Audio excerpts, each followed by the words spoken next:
Hello my crafty friends, welcome back to my YouTube channel. So चलो आजकेर भिडियोटा शुरू करा जाक। आज बिकेले कोनो काज ना थाकाय बसे बसे भाबछिलाम कि बानानो जाय। हठाৎ चोख पड़लो এই ব্যাগটার দিকে, তো ভাবলাম এই ব্যাগটাতে একটু রঙের ছোঁয়া দিয়ে নতুন করে রাঙিয়ে তোলাই যেতেই পারে। যেমন ভাবা তেমনই কাজ, বসে পড়লাম নিজের রং আর তুলিটা নিয়ে।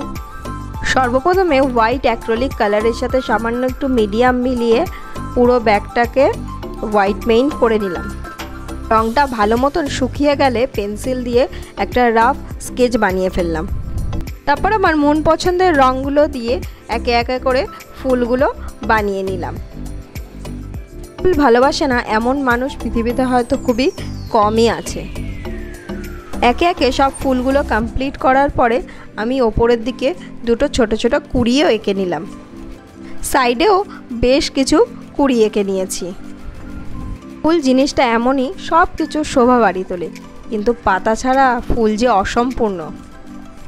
তাই নিজের ইচ্ছা মতন বেশ কিছু পাতাও এঁকে নিলাম। পাতাগুলো শুকিয়ে যাওয়ার পরে একটুখানি ডিটেলও অ্যাড করে নিয়েছি পাতাগুলোর ওপরে।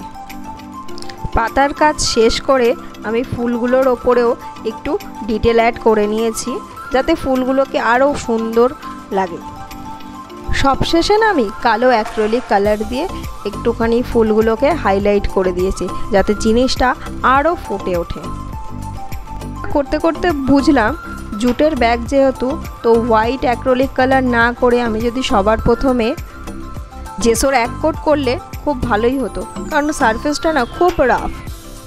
ব্যাগের ওপরের পোর্শনটা খুব ফাঁকা ফাঁকা লাগছিল, তাই সামান্য কিছু ওখানে কলকাও করে দিলাম।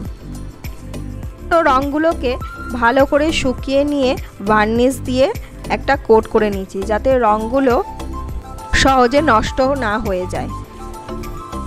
ফাইনালি ব্যাগটা পুরো কমপ্লিট। তো কেমন হয়েছে আমাকে কমেন্ট করে জানিও। ভালো লেগে থাকলে একটা লাইক করে আমার চ্যানেলটাকে সাবস্ক্রাইব করো। আসি তাহলে আজকে, টাটা, দেখা হবে নেক্সট ভিডিওতে।